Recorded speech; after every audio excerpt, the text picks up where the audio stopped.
नमस्कार प्रिय विद्यार्थियों। आज के वीडियो के माध्यम से हम लोग चर्चा करेंगे एंशिएंट हिस्ट्री के बारे में बहुत ही बारीकी के साथ। अगर आप बीए के प्रथम वर्ष प्रथम सेमेस्टर में हैं तो आप इस वीडियो को देख लीजिएगा, क्योंकि इस वीडियो के अंतर्गत एंशिएंट हिस्ट्री बीए प्रथम वर्ष प्रथम सेमेस्टर के छात्र छात्राओं के लिए ऐसे प्रश्नों का संकलन किया गया है जो कि आपकी परीक्षा में सीधे तौर पर आने वाले हैं। अगर आप बीए में है, बीएससी में है, बीकॉम में, माइनर, मेजर, कहीं पर भी एंशिएंट हिस्ट्री आपको पढ़ना है, जिसमें आपको पढ़ना क्या है, early civilisation India and world के बारे में, यानी कि भारत और विश्व की प्राचीन सभ्यताओं के बारे में आपको पढ़ना है। अब भारत की सभ्यता तो सभी को पता होगी, यानी कौन सी सभ्यता, मोहनजोदाड़ो की सभ्यता बोलो, चाहे हड़प्पा की सभ्यता बोलो, चाहे आप इसी सभ्यता को सिंधु घाटी सभ्यता या सिंधु सरस्वती सभ्यता के नाम से आप जानते हैं। अलग अलग जगहों पर या अलग अलग नामों से इसको पुकारा जाता है। ठीक है, सब कुछ चर्चा करेंगे। इसके साथ ही साथ विश्व की सभ्यताओं में आपने मेसोपोटामिया शब्द का जिक्र सुना होगा, मेसोपोटामिया नगर मतलब की सभ्यता का नाम सुना होगा, असीरियन सभ्यता, इसके अलावा आपने बेबीलोनिया सभ्यता, मिस्र की सभ्यता, चीन की सभ्यता, इन सभी सभ्यताओं के बारे में आपने जरूर सुना होगा। उन सभी सभ्यताओं के बारे में विस्तार से आज की वीडियो के माध्यम से चर्चा करूंगा। हाय दोस्तों, मैं शिवम शुक्ला आप सभी दोस्तों का हार्दिक स्वागत करता हूं आपके अपने नए यूट्यूब चैनल को करिकुलर मास्टर में। इस चैनल को आप सब्सक्राइब कर लीजिएगा, क्योंकि यह चैनल आपके लिए ही बनाया गया है। ठीक है, बेसिकली आप इस चैनल को अगर सब्सक्राइब करते हैं तो आपको बहुत कुछ मिलने वाला है। मैं बहुत ही बारीकी के साथ चीजों को समझाऊंगा। ये नवीनतम मॉडल पेपर है 2026-27 की परीक्षाओं के लिए। मैं आज की वीडियो के माध्यम से पहले आपको प्रीवियस ईयर क्वेश्चन पेपर दिखाऊंगा, पेपर में कैसे क्वेश्चंस आते हैं, और इस क्वेश्चन पेपर को मैं सॉल्व करूंगा। उसके अलावा और भी क्वेश्चंस मैं बताऊंगा, यानी क्वेश्चंस और आंसर्स पूरा लिखने की पूरी ट्रिक, पूरी विधि आज के वीडियो के माध्यम से मैं समझाने वाला हूं। ये बात आप ध्यान रखेंगे तो कहीं पर आपको भटकना नहीं है, ना कहीं पर आपको जाना है। हमारा एक दूसरा चैनल है जिस पर 1 मिलियन सब्सक्राइबर लगभग होने वाली है, उसका नाम है शुक्ला स्टडी पॉइंट। उसको आप सब्सक्राइब कर लीजिएगा। वो उस पे आपको बहुत सारे लेक्चर्स मिल जाएंगे एंशिएंट हिस्ट्री के। लेकिन इस चैनल पर मैं सोच रहा हूँ कि एक एक वीडियोस आपके हर एक सेमेस्टर के दे दिए जाए, ताकि आप आसानी से उसको पढ़ पाए, जान पाए, समझ पाए। क्योंकि यहाँ पर आपकी जो फर्स्ट एड एंड हेल्थ या फूड न्यूट्रिशन हाइजीन यानी को करिकुलर की परीक्षाओं से रिलेटेड चैनल है ये। इस पर आपको सब कुछ चीजें मिलती रहती हैं। आइए सबसे पहले मैं आपको पेपर दिखाने का प्रयास करता हूँ, और पेपर के बाद में मैं आपको उसके उत्तर को समझाने का प्रयास करूंगा। चलिए, ये पेपर आपके समक्ष आ चुका है। आपने पेपर को बहुत ही ध्यान से देखा। ये पेपर आपका 2023-24 का पेपर है। हालांकि इसमें इतने अच्छे क्वेश्चंस थे कि मैंने देखा कि भाई इसको आपको परीक्षा में अब की बार आ सकते हैं, यानी ये ऐसे क्वेश्चंस जो परीक्षा में सीधे तौर पर आएंगे। मेरे पास कई पेपर है, लेकिन मैंने इसको इसलिए चूज किया क्योंकि ये पूरे संपूर्ण सिलेबस को कवर करता है और आपकी यूनिवर्सिटी के लिए बहुत ही महत्वपूर्ण है। अच्छा, मैं तो बताना भूल गया कि कौन कौन से विश्वविद्यालय के बच्चे हमसे पढ़ते हैं। सभी विश्वविद्यालय के बच्चे पढ़ सकते हैं। जैसे आप अगर राम मनोहर लोहिया अवध विश्वविद्यालय किसी भी कॉलेज में पढ़ रहे हैं, आप हमसे पढ़ सकते हैं। आप सिद्धार्थ यूनिवर्सिटी से हैं तो आप हमसे पढ़ सकते हैं किसी भी कॉलेज से। आप माँ पाटेश्वरी यूनिवर्सिटी जो अभी बनी हुई है, बलरामपुर विश्वविद्यालय, ठीक है, माँ पाटेश्वरी बलरामपुर यूनिवर्सिटी जो बनी हुई है आपकी, उसके भी सारे बच्चे हमसे पढ़ते हैं। इसके अलावा आपके जो और कोई विश्वविद्यालय से वीर बहादुर सिंह पूर्वांचल यूनिवर्सिटी वाले सारे बच्चे, महात्मा गांधी काशी विद्यापीठ वाले सारे बच्चे, इसके अलावा CCSU वाले सारे बच्चे, ठीक है, CSJMU वाले सारे बच्चे हमसे पढ़ते हैं। इसके अलावा डॉक्टर, ठीक है, डॉक्टर भीमराव अंबेडकर यूनिवर्सिटी आगरा के सारे बच्चे पढ़ते हैं। इसके अलावा और तमाम सारे विश्वविद्यालय, जैसे कि आपका DDU हो गया, ठीक है, DDU, इसका पेपर तो आपका हो ही गया है, ऑब्जेक्टिव होता है पेपर, ठीक है। इसके अलावा माँ विंध्यवासिनी अभी नया खुला है, माँ विंध्यवासिनी मिर्जापुर यूनिवर्सिटी, ठीक है, इसकी परीक्षा भी ऑब्जेक्टिव होती है। और CCSU की अब की बार ऑब्जेक्टिव होने, तो ऑब्जेक्टिव वाली परीक्षाओं की तैयारी आपके हमारे शुक्ला स्टडी पॉइंट चैनल पर आप देखेंगे, बहुत सारे लेक्चर्स आपको मिल जाएंगे, ठीक है।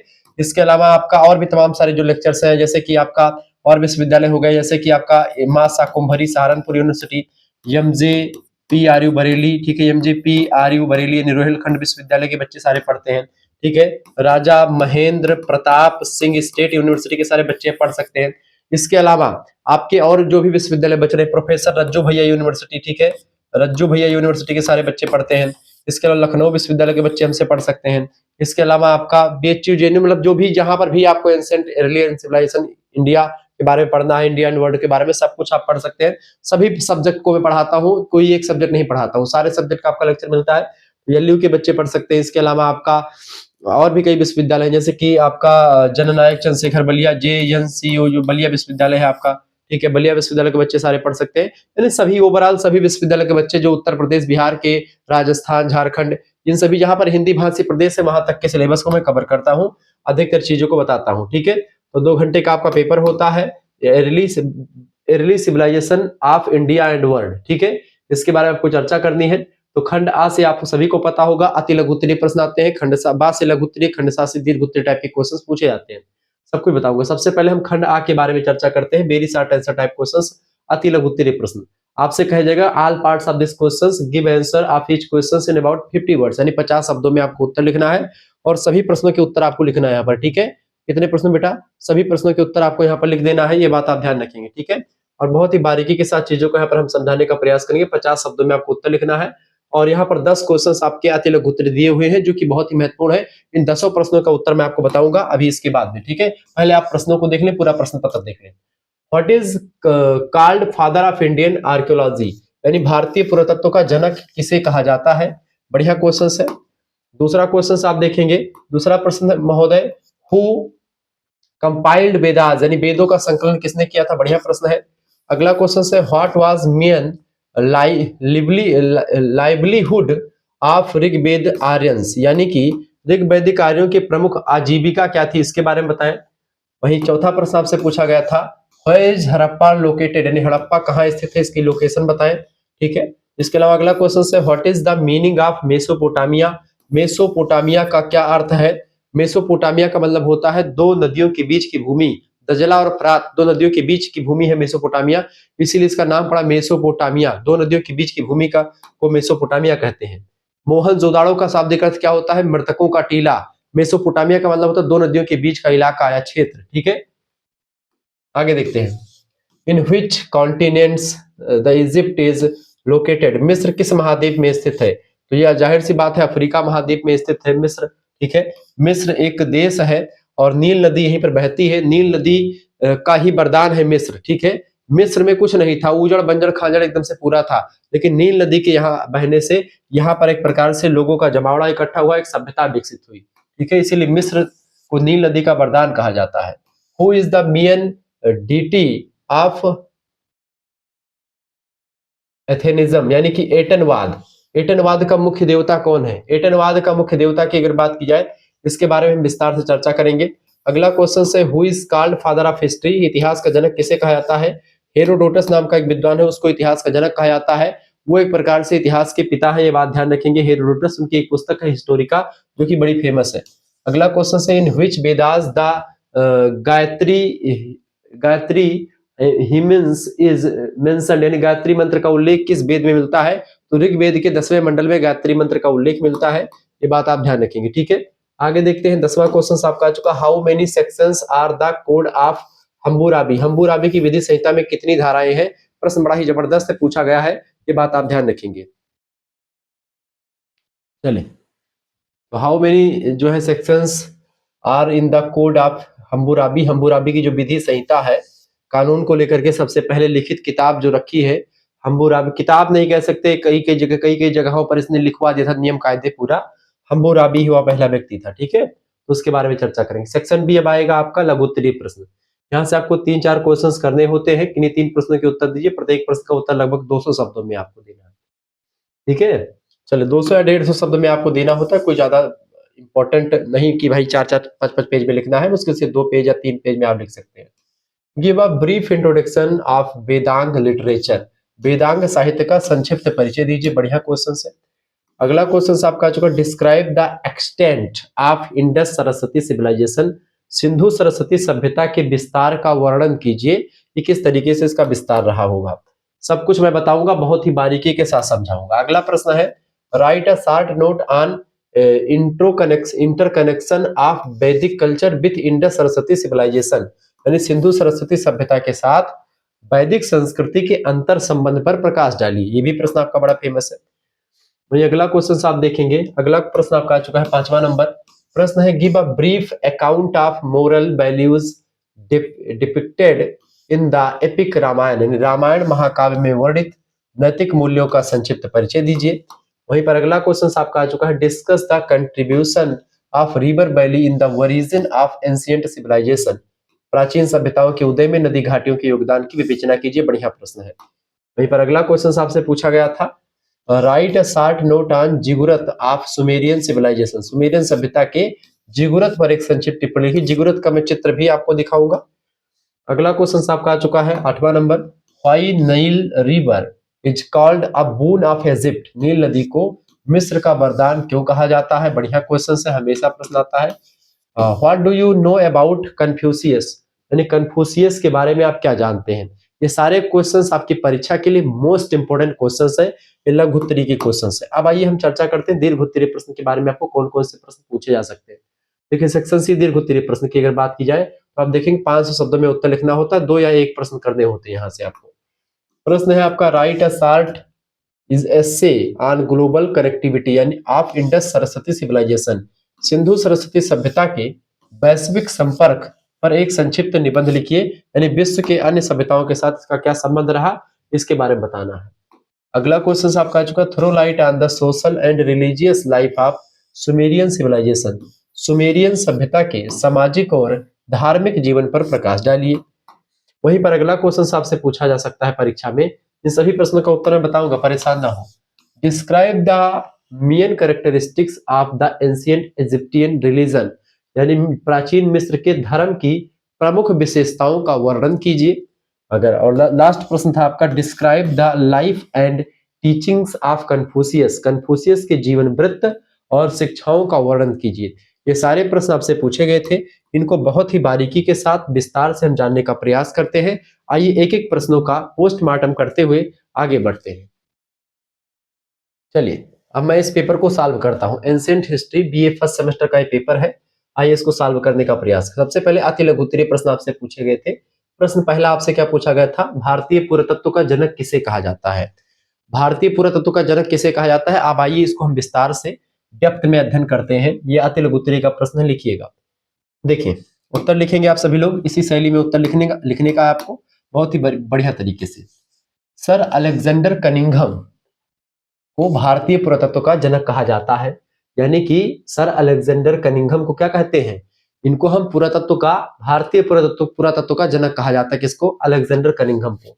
इनका योगदान ये रहा, और क्यों इनको कहा जाता है उसके पीछे रीजन यह है कि वे भारतीय पुरातत्व सर्वेक्षण, यानी कि जो आपका आर्कियोलॉजिकल सर्वे ऑफ इंडिया है, ASI जिसको कहते हैं अंग्रेजी में, आर्कियोलॉजिकल सर्वे ऑफ इंडिया, इसके कौन नहीं, इसके प्रथम महानिदेशक थे। और चूंकि आर्कियोलॉजिकल सर्वे ऑफ इंडिया के प्रथम महानिदेशक थे कौन, कौन इनका क्या नाम है, अलेक्जेंडर कनिंघम। तो कनिंघम थे, इसीलिए इनको भारतीय पुरातत्व का जनक भी कहा जाता है। उन्होंने भारत के प्राचीन इतिहास को वैज्ञानिक ढंग से खोजने का काम किया, ठीक है, और उसकी नींव रखी, इसीलिए इनको हम भारतीय पुरातत्व का जनक कहा जाता है। ऐतिहासिक कार्य इन्होंने यह किया, अलेक्जेंडर कनिंघम ने, उन्होंने चीनी यात्रियों खास करके ह्वेनसांग जो भारत में आया था हर्षवर्धन के शासनकाल में, ठीक है, और इसने ह्वेनसांग ने सी यूकी नाम की एक पुस्तक लिखी थी। उसी पुस्तक में भारत के बारे में बहुत सारी जानकारी देता है। तो उनके विवरणों के आधार पर, यानी जो इन यात्रियों के जो अलग अलग यात्री आए, चाहे ह्वेनसांग हुआ या फिर आपका जो है इत्सिंग हुआ, या तमाम प्रकार के और विदेशी यात्री आए, उनके विवरण जो उन्होंने लिखे भारत में आकर के, उनके आधार पर अनेक प्राचीन बौद्ध स्थलों की पहचान करी, और उनके कार्यों ने ही सिंधु सभ्यता और मौर्यकालीन इतिहास को उजागर करने में महत्वपूर्ण भूमिका निभाई। इसलिए इनको हम भारतीय इतिहास का पुरातत्व, भारतीय पुरातत्व का जनक कहा जाता है। तो हो गया पहला प्रश्न का उत्तर। दूसरा प्रश्न आपसे पूछा गया था पेपर में, प्रश्न वेदों का संकलन किसने किया था? देखिए वेदों का संकलन किसी एक व्यक्ति ने, किसी वेदों का संकलन वैसे तो किसने किया था? कृष्णद्वैपायन वेद व्यास ने किया था, ठीक है। महर्षि कृष्णद्वैपायन, यानी कृष्णद्वैपायन का मतलब क्या होता है? वेद व्यास जी।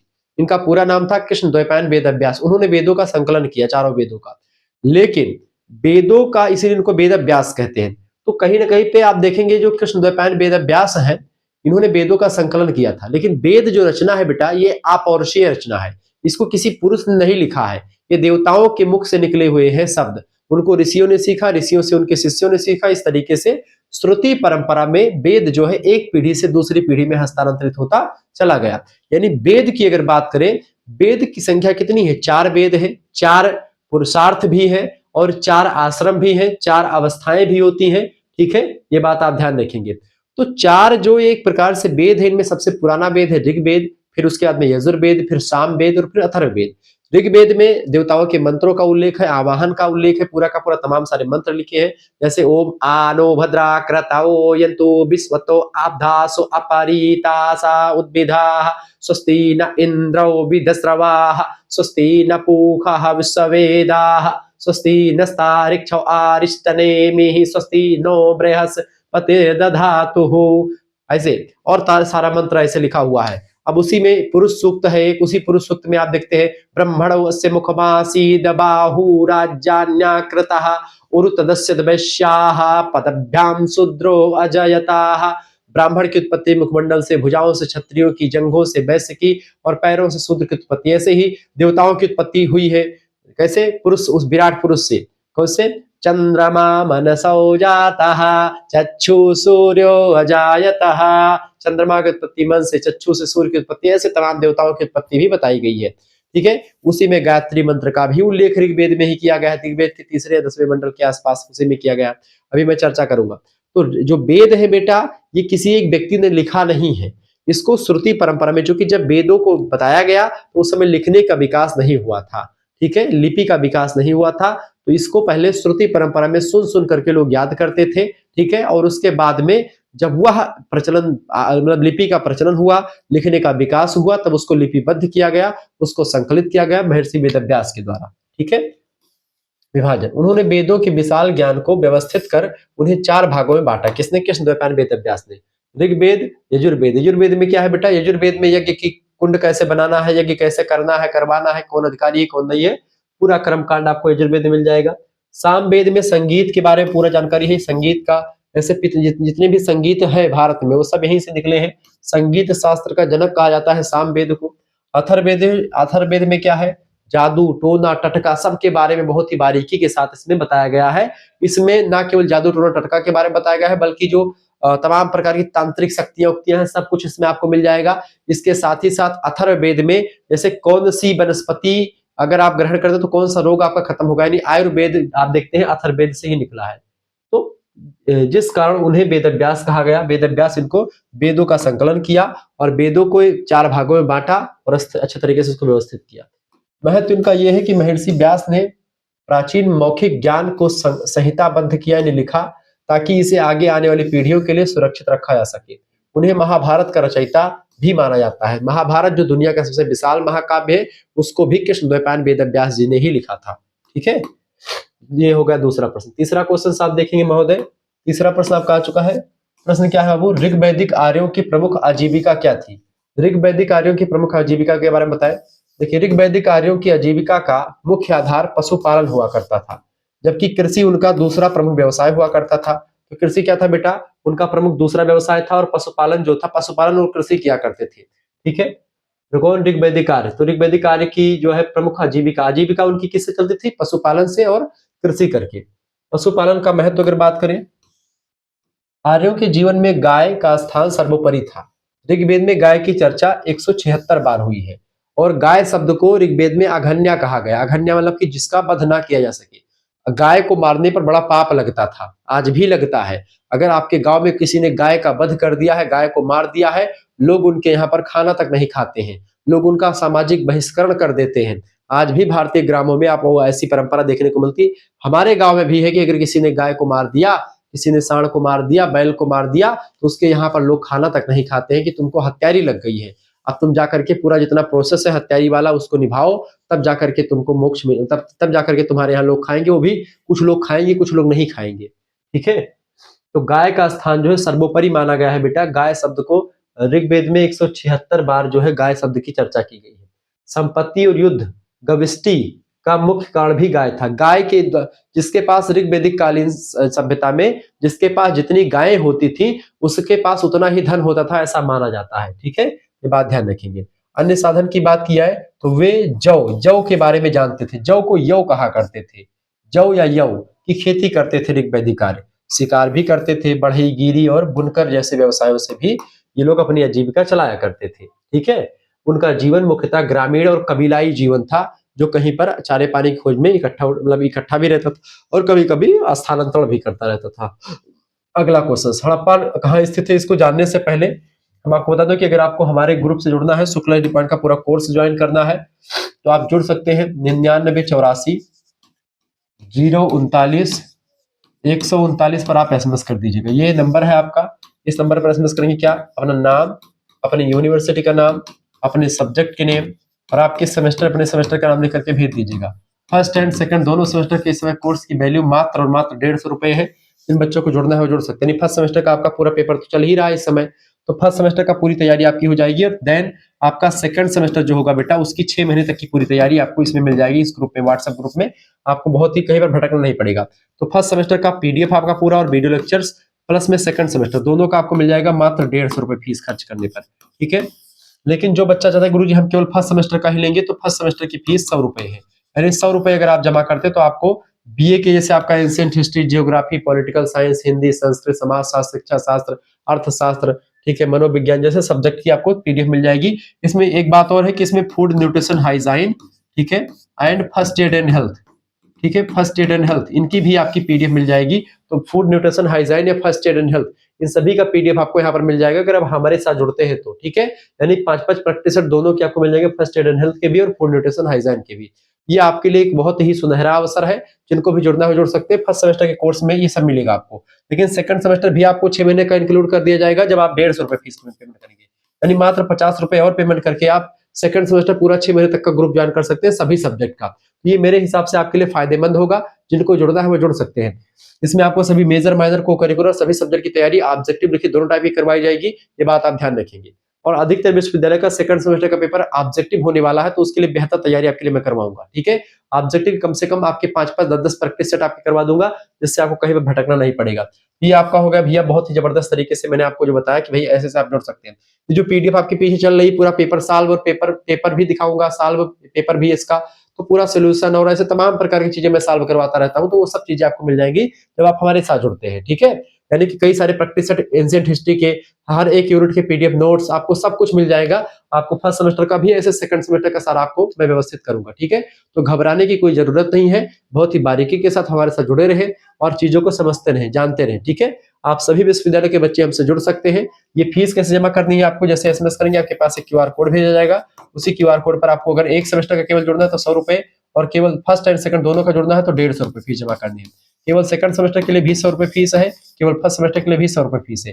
दोनों का एक साथ जुड़ेंगे तो आपका 50 रुपए कम हो जाएगा, यानी 150 रुपए में ही आपका फर्स्ट सेमेस्टर का भी और सेकंड सेमेस्टर का भी आपको पूरा आपका नाम नोट कर लिया जाएगा, पूरा का पूरा आपको पढ़ाया जाएगा सेकंड सेमेस्टर तक। ठीक है, सभी सब्जेक्ट का इसमें इंक्लूड रहेंगे। तुरंत एसएमएस करें इस नंबर पर, व्हाट्सएप पर 9984 039 139 पर। ठीक है, और जुड़ जाए हमारे साथ। चले, तीसरा क्वेश्चन आपका, हड़प्पा कहाँ स्थित है, फटाफट से आप बताने का प्रयास करेंगे। हड़प्पा, हड़प्पा सभ्यता सिंधु घाटी सभ्यता का ही एक जगह है, एक स्थल हुआ करता था। सबसे पहले इसकी खोज हुई, इसीलिए इसको हड़प्पा सभ्यता कहते हैं। हड़प्पा प्राचीन सिंधु घाटी सभ्यता का सबसे पहला खोजा गया स्थल था, इसीलिए सिंधु घाटी सभ्यता को सिंधु घाटी सभ्यता कभी कभी ना कह करके हड़प्पा सभ्यता के नाम से भी जाना जाता है।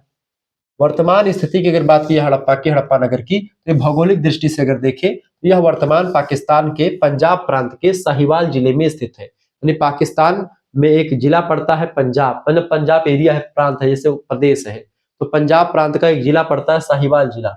उसी साहिवाल जिले में आज हड़प्पा जो संस्कृति पहले थी वो स्थित है पाकिस्तान में। चूंकि पाकिस्तान भारत का ही एक टुकड़ा है, भारत का ही एक हिस्सा है, इसीलिए तो वहां पर सभ्यता इसकी विकसित हुई थी। नदी और तट की अगर बात करें बेटा, यह स्थल रावी नदी के बाएं तट पर स्थित है। 1921 में राय बहादुर दयाराम साहनी ने इसकी खुदाई करवाई थी। यहाँ से प्राप्त अन्नागार और नगर नियोजन के साक्ष्य विश्व प्रसिद्ध हैं। अन्नागार मतलब कि अनाज रखने का स्थान यहाँ से मिला था सबसे बड़ा, जहाँ पर ग्राम सभा के पूरे नगर के अनाज इकट्ठा रखे जाते थे किसी फंक्शन वगैरह के लिए, कुछ भी, तो अन्नागार था, विशाल नगर जहाँ पर अन्न का भंडार होता था।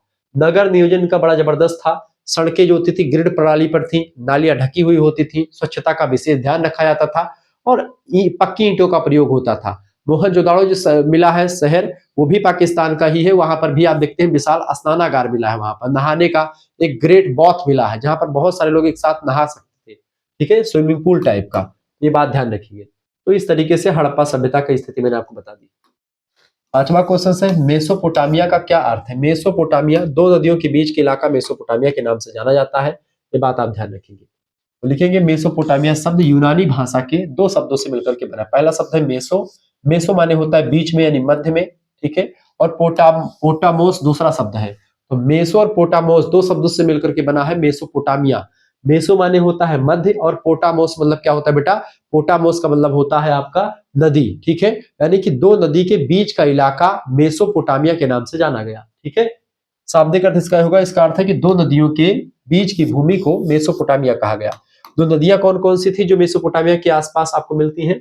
भौगोलिक महत्व अगर देखें, यह सभ्यता दजला यानी जिसको आप टिग्रिस नदी कहते हैं, वहां पर उसकी भाषा में टिग्रिस नदी कहा जाता है, हिंदी में इसको हम दजला कहते हैं। दूसरी नदी है फरात, फरात को हम लोग क्या बोलते हैं? यूफ्रेट्स, ठीक है, यूफ्रेट्स नदी बोलते हैं उसको, तो उसी को हिंदी में हम फरात बोलते हैं। दजला और फरात के बीच की जो इलाका है, भूमि है, उसी भूमि पर मेसोपोटामिया सभ्यता का उदय हुआ था, इसीलिए इसका नाम मेसोपोटामिया कहा गया, क्योंकि ये मेसो और पोटामॉस दो शब्दों से मिलकर के बना हुआ है, ठीक है। ये बात ध्यान रखेंगे।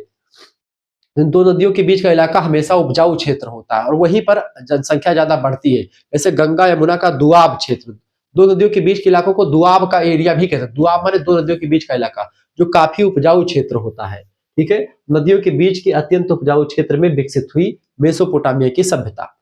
वर्तमान में यह क्षेत्र मुख्य रूप से इराक देश में पड़ता है। इराक देश का हिस्सा है मेसोपोटामिया की सभ्यता। मेसोपोटामिया को विश्व की सबसे प्राचीन शहरी सभ्यता माना जाता है, ठीक है। ये बात भी ध्यान रखेंगे। आगे देखते हैं, ये होगा मेसोपोटामिया सभ्यता का अर्थ। छठा क्वेश्चन आप देखेंगे, ऐसे लिख सकते हैं, मिस्र किस महाद्वीप में स्थित है? मिस्र बेटा आपका प्राचीन और आधुनिक मिस्र, इजिप्ट जिसको कहते हैं अंग्रेजी में, भौगोलिक रूप से अफ्रीका महाद्वीप के उत्तरी पूर्वी भाग में स्थित है, यानी उत्तर और पूर्व इलाका, यानी भारत से थोड़ी दूरी पर आपको मिलेगा, ठीक है। तो उत्तरी पूर्वी इलाका यानी कि आप देखिए ईरान, इराक, इन जो गल्फ कंट्रीज है उन्हीं के नीचे जस्ट पाया जाता है। जहां से सुएज नहर गुजरती है उसी के एरिया, उसके नीचे वाला एरिया जो है वो आपका अफ्रीका महाद्वीप का हिस्सा मिस्र के नाम से जानते हैं। विशेषता इसकी है कि मिस्र सभ्यता का विकास नील नदी की घाटी में हुआ। नील नदी एक सबसे बड़ी नदी मानी जाती है, सबसे लंबी नदी मानी जाती है, उसी नदी घाटी में विकास हुआ मिस्र की सभ्यता का। इसे नील नदी का वरदान या उपहार के नाम से भी जानते हैं। इस कोटेशन को कहा था इतिहास के जनक, हिस्टोरिका पुस्तक के लेखक हेरोडोटस साहब ने। हेरोडोटस ने कहा था नील नदी मिस्र का वरदान, मतलब मिस्र का वरदान, नील नदी का वरदान है मिस्र, ठीक है। राजनीतिक स्थिति की अगर बात की जाए, यद्यपि यह अफ्रीका में है लेकिन इसका सिनाई प्रायद्वीप जो है एशिया से जुड़ा हुआ है, जिससे यह दो महाद्वीपों के बीच एक सेतु की तरह कार्य करता है। इजिप्ट एशिया और अफ्रीका महाद्वीप के बीच एक सेतु का काम करता है। इसका जो सिनाई प्रायद्वीप है, प्रायद्वीप का इलाका होता है बेटा जो तीन तरफ से जल से घिरा होता है और एक तरफ से स्थल पिंड से जुड़ा हुआ होता है, ऐसे इलाके को हम प्रायद्वीप के नाम से जानते हैं, ठीक है। जो चारों तरफ से घिरा होता है उसको महाद्वीप कहते हैं, और बड़ा एरिया होता है, छोटा एरिया जो चारों तरफ से जल से घिरा होता है उसको हम द्वीप कहते हैं। क्लियर? आगे देखते हैं। अगला क्वेश्चन आपका है आपका प्रश्न, एटनवाद का मुख्य देवता कौन था? एटनवाद, एथेनिज्म का मुख्य देवता एटन ही हुआ करता था, जो सूर्य के चक्र या सूर्य की किरणों का प्रतीक है। यानी सूर्य के पीछे जो आभा मंडल है पूरा, वही एटन मान सकते हैं, ठीक है। इतिहास की बात करें, इसकी शुरुआत मिस्र के फाराओ अखेनातेन की बात की जाए, अखेनातेन इनका नाम है, चतुर्थ ने की थी। उसने मिस्र के पारंपरिक बहुदेववाद को छोड़ करके एटन की एकेश्वरवादी पूजा अनिवार्य कर दी थी कि भाई एटन की पूजा करो। एटन माने जो आभा मंडल होता है, जो तेज होता है, जो पुंज होता है, जो सभी देवताओं के पीछे रहता है, वो है प्रतीक क्या है? एटन। एटन को एक चमकते हुए सूर्य के रूप में दर्शाया गया जाता है, जिसकी किरणें नीचे की ओर हाथों के रूप में आती हैं, तो जीवन और आशीर्वाद का संकेत देती है। तो एटन भगवान सूर्य जैसे एक कोई देवता या उनके प्रकाश मंडल या उनका जो आभा मंडल है उसको मान सकते हैं, ठीक है। तो ये था एटनवाद। आगे देखते हैं, इतिहास के जनक किसे कहा जाता है? इतिहास का जनक जो है प्राचीन यूनानी लेखक हेरोडोटस को माना जाता है। हेरोडोटस जो है इतिहास का जनक है, फादर ऑफ हिस्ट्री हेरोडोटस।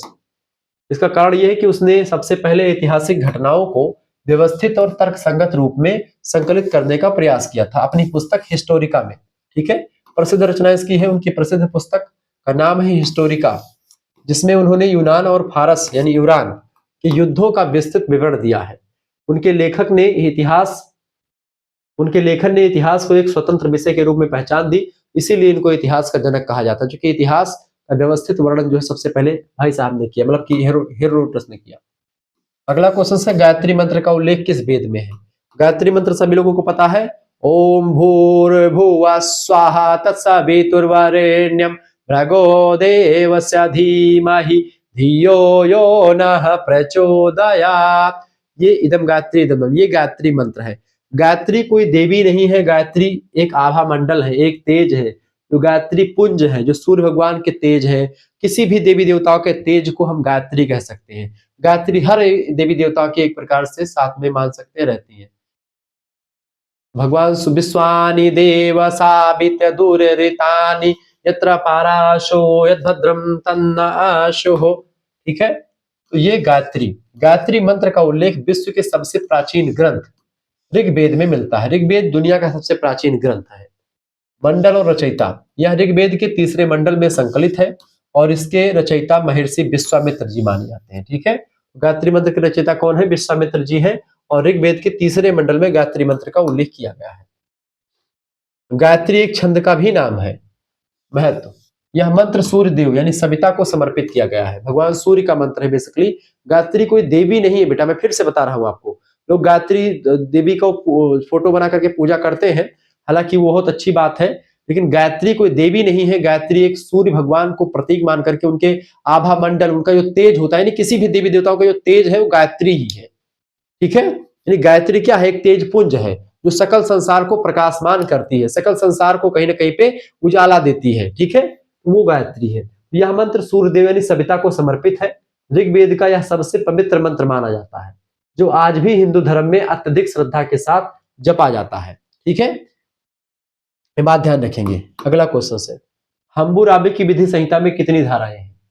हम्बुराबी की विधि संहिता की अगर बात की जाए, बेबीलोन के शासक हम्बुराबी की विधि संहिता, विधि माने कानून, संहिता माने लिखी पुस्तक। ठीक है, उसमें कुल मिलाकर के 282 धाराएं हैं। ठीक है, 282 नियम है, 282 लॉ है, 282 कानून है। विशेषता इसकी यह है कि यह प्राचीन विश्व की सबसे पूर्ण और पहली लिखित कानूनी संहिता मानी जाती है। इससे पहले किसी ने लिख करके कानून के बारे में नहीं बताया। इसमें कठोर दंड प्रणाली भी बताई जाती है, जो जैसे को तैसा टिट फॉर टैट पर काम करती है।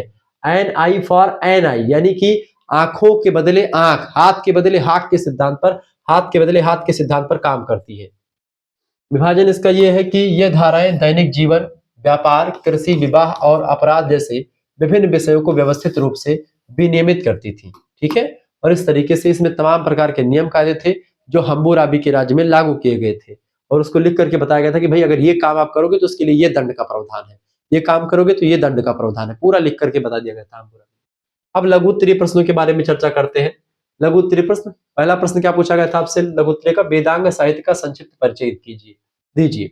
वेदांग, वेदों के अंगों को वेदांग कहते हैं। वेदों को समझने के लिए, वेदों को सही तरीके से पढ़ने के लिए, वेदों के जटिलता को सरलता में कन्वर्ट करने के लिए वेदों के अंग का विकास किया गया, जिनको वेदांग के नाम से जानते हैं। वेदांगों की संख्या 6 बताई गई है, ये बात भी ध्यान रखेंगे। वेदों के विशाल और गूढ़ ज्ञान को ठीक से समझने, उनके मंत्रों को सही उच्चारण करने और यज्ञों के विधान को समझने या जानने के लिए जिस साहित्य की रचना की गई उसे वेदांग साहित्य कहा जाता है। वेदांग का अर्थ है वेद के अंग, या वेद को समझने के अंग को वेदांग कहते हैं। इनकी संख्या 6 है जो निम्नलिखित है। एक एक वेद के अंगों को हम समझते हैं। पहला अंग है वेदांग का शिक्षा। शिक्षा की अगर बात करें बेटा, तो यह वेदांग का पहला अंग है शिक्षा, जो स्वर और वर्णों के शुद्ध उच्चारण पर बल देता है कि किसी भी शब्द को, किसी भी वर्ण को कैसे पढ़ा जाएगा, कैसे समझा जाएगा। इसे वेद की नासिका कहा जाता है, वेद की नाक कहा जाता है। किसको? शिक्षा को। शुद्ध उच्चारण के बिना मंत्रों का फल प्राप्त नहीं होता है, इसीलिए शुद्ध उच्चारण कैसे किया जाएगा आपको शिक्षा के द्वारा सिखाया या बताया जाता है। दूसरा होता है कल्प। दूसरा वेदांत कौन सा बेटा? कल्प। कल्प की अगर बात करें तो इसमें यज्ञों और धार्मिक अनुष्ठानों को संपन्न कराने के नियम और विधि विधान बताए गए हैं कि किस तरीके से कोई धार्मिक अनुष्ठान करवाया जाएगा, किस तरीके के नियम कायदों के तहत यज्ञ वगैरह करवाई जाती है। पूरी जानकारी आपको कल्प में मिलती है। इसे वेद के हाथ मान, यानी वेद का हाथ किसको कहा जाता है? कल्पों को वेद का हाथ कहा जाता है। 5 ज्ञानेंद्रियों के आधार पर चीजों को बताया गया है और 6वां स्वयं तो आपका हो ही जाता है। तात्पर्य यह कहने का कि इस वेद का हाथ किसे कहा जाता है बेटा? वेद का हाथ, कल्प को वेद का हाथ कहा जाता है। वेद की नासिका किसको कहते हैं? शिक्षा को वेद की नासिका कहा जाता है। ये सब चीजें ध्यान रखेंगे। इसके अंतर्गत स्रोत सूत्र, गृह सूत्र और धर्म सूत्र, ये 3 सूत्र जो है ये कल्प के अंतर्गत ही आते हैं। स्रोत सूत्र, गृह सूत्र और धर्म सूत्र में सब प्रकार के घर में कैसे कैसे क्या करना है, धर्म में क्या क्या होता है, सब कुछ आपको इन सूत्रों के माध्यम से समझाया गया है। धर्म सूत्र, गृह सूत्र और स्रोत सूत्र जो है ये सारे कल्प के अंतर्गत ही आते हैं। तीसरा आपका होता है वेदांग में, तीसरा वेदांग है व्याकरण। व्याकरण जो है शब्दों की व्युत्पत्ति कैसे हुई, किसी भी शब्द की भाषा की शुद्धता के लिए व्याकरण का ज्ञान आवश्यक होता है। भाषा शुद्ध है कि नहीं है, कौन सा शब्द कहां से आया हुआ है, सब कुछ यहां पर आपको बताया जाता है। ठीक है,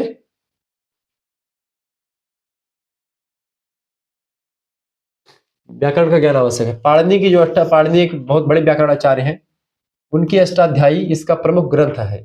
इसे वेद का मुख भी कहा जाता है।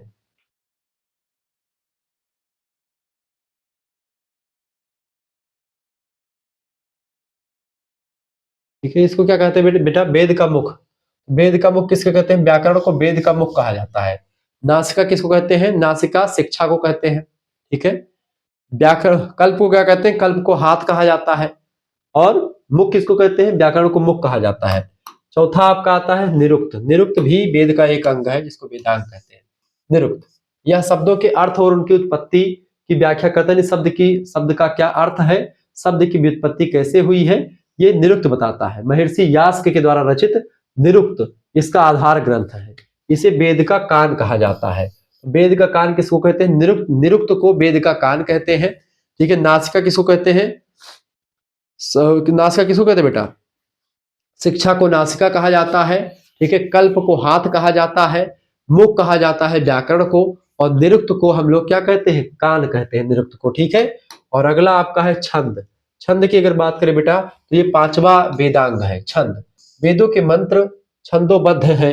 मंत्रों के गायन के लिए निश्चित गति और लय की आवश्यकता जो होती है, कैसे कैसे मंत्रों का उच्चारण करना है, कैसे गाना है उसको, ये सब छंद डिसाइड करता है, जिसका ज्ञान पिंगल मुनि ने बहुत अच्छे तरीके से दिया है।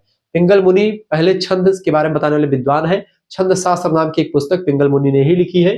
ठीक है, इसे वेद का पैर कहा जाता है। वेद का पैर किसको कहते हैं, छंद को वेद का पैर कहा जाता है। कान कहा जाता है बेटा किसको, कान किसको कहा जाते हैं, कान कहा जाता है निरुक्त को कान कहा जाता है। ठीक है, इसके अलावा आपका नासिका कहा जाता है किसको, शिक्षा को नासिका कहा जाता है। ठीक है, और इसके अलावा मुख कहा जाता है, कल्प को मुख कहा जाता है, पैर और हाथ, कान किसको कहते हैं, आप सभी देख लिया, अभी फिर से बता देता हूँ। ज्योतिष अगला आपका है छठा, ज्योतिष। यज्ञों और अनुष्ठानों के लिए शुभ मुहूर्त कौन सा होगा, समय की गणना ज्योतिष के द्वारा ही की जाती है कि किस समय में, कौन से मुहूर्त में, कौन सी राशि में कौन सा ग्रह प्रवेश कर चुका है, सब कुछ जानकारी ज्योतिष के द्वारा मिलती है। ठीक है, लगध मुनि नाम के एक विद्वान है, उनका वेदांग ज्योतिष जो है बड़ा फेमस है। लगध मुनि ने सबसे पहले ज्योतिष के बारे में जानकारी दी है, इसका प्राचीनतम ग्रंथ है। इसे वेद की आंख, यानी ज्योतिष को वेद की आंख कहा जाता है, ये बात आप ध्यान रखेंगे। निष्कर्षतः हम कह सकते हैं कि इस प्रकार वेदांग साहित्य वेदों के दार्शनिक और व्यवहारिक पक्ष को समझने की एक अनिवार्य कुंजी है, जिसके बिना वैदिक ज्ञान का पूर्ण बोध असंभव होता है। तो वेदांगों को समझना बहुत जरूरी है। तो वेद की आंख कहा जाता है किसको बेटा, वेद की आंख कहा जाता है ज्योतिष को। वेद का पैर कहा जाता है किसको, छंद को वेद का पैर कहा जाता है। ठीक है, निरुक्त को वेद का कान कहा जाता है। ठीक है, व्याकरण को वेद की मुख कहा जाता है, और कल्प को वेद का हाथ कहा जाता है, और जो शिक्षा है उसको वेद का क्या कहते हैं, नासिका कहते हैं शिक्षा को। इस तरीके से ये वेदों के सब ये अंग होते हैं, ये बात आप ध्यान दें। इसलिए वेद का अंग, वेद को एक पुरुष मान करके उसको अंग के हिसाब से बांट दिया गया। अगला क्वेश्चन तो मैंने आपको विस्तार से पूरा आज बता दिया। अगला क्वेश्चन देखेंगे, सिंधु सरस्वती सभ्यता के विस्तार का वर्णन कीजिए। देखिए, सिंधु सरस्वती सभ्यता, हड़प्पा सभ्यता न केवल भारत की सभ्यता बल्कि प्राचीन सभ्यता थी, भारत की प्राचीनतम सभ्यता थी, बल्कि यह अपने समय की विश्व की सबसे विस्तृत सभ्यता मानी जाती है। इसका विस्तार वर्तमान भारत, पाकिस्तान और अफगानिस्तान के एक बहुत बड़े भूभाग पर यह सभ्यता विस्तृत यानी फैली हुई थी। भौगोलिक विस्तार की अगर बात की सिंधु घाटी सभ्यता की, यह सभ्यता उत्तर से दक्षिण तक लगभग 1100 किलोमीटर तक फैली हुई थी। यानी उत्तर से दक्षिण में अगर देखेंगे तो 1100 किलोमीटर तक की एरिया सिंधु घाटी सभ्यता मानी जाती थी। पूरब से पश्चिम में लगभग में 1600 किलोमीटर का एरिया तय करती थी। एक त्रिभुजाकार एरिया में फैली हुई संरचना थी। तो ये 1600 मीटर चौड़ाई थी इसकी। ठीक है, पूरब से पश्चिम में 1600 मीटर, 1600 किलोमीटर और 1100 किलोमीटर पूरब से पश्चिम में फैली हुई सभ्यता थी। इसका कुल क्षेत्रफल लगभग 13 लाख वर्ग किलोमीटर था। 13 लाख वर्ग किलोमीटर में पूरी सभ्यता फैली हुई थी। इसका आकार त्रिभुजाकार हुआ करता था। त्रिभुजा ने 3 भुजाओं से मतलब तीर त्रिभुजाकार था या करती पूरी की पूरी। उत्तरी सीमा जो सिंधु घाटी सभ्यता की लगती थी वो कहां से थी? देखिए जम्मू कश्मीर में चिनाब नदी के तट पर स्थित था मांडा नाम का शहर। तो मांडा सबसे उत्तरी इलाका था सिंधु घाटी सभ्यता का। क्या बेटा?